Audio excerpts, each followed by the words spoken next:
Lebanon's Shiite movement Hezbollah buried prominent activist Samir Kantar today after he was killed on Sunday by a suspected Israeli airstrike.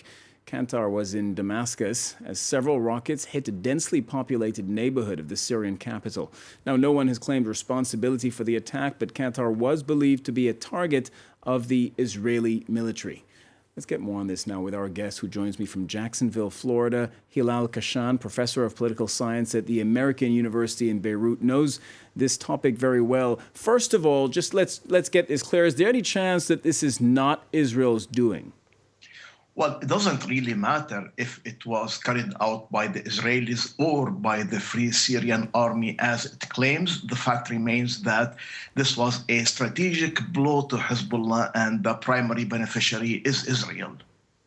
Why was Kantar's name so well known in Israel? Why, in particular, would Israel want to target him? Can you remind our viewers of who he was?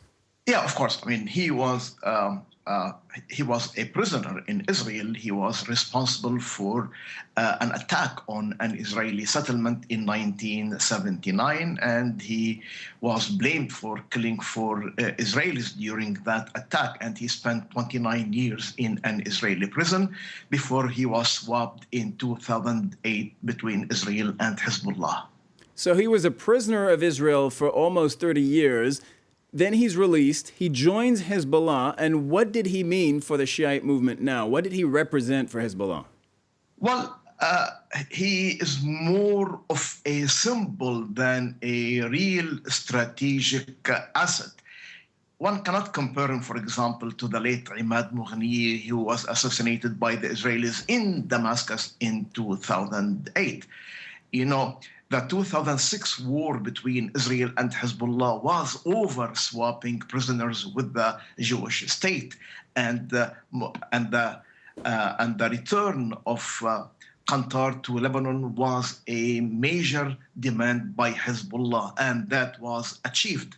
Having said that, I don't really think that, as important as it was for the Israelis to kill him, I don't think he was killed merely because he was a prisoner and that the Israelis wanted to settle scores with him. He was killed for strategic reasons. So if I understand what you're saying from an operational standpoint, he wasn't that, from a military standpoint for Hezbollah, not that important, correct? Exactly. No, having said that, what may be more important is not the symbolic assassination of Kantar, but the 8 other people who were with him at the time of the attack. I understand they were top-ranking Hezbollah military officers. Now, Kantar is said to have been the leader trying to open up a new front for Hezbollah in the Golan Heights, essentially a new front that Israel would have had to deal with. What information do you have on that? Yeah, well, actually,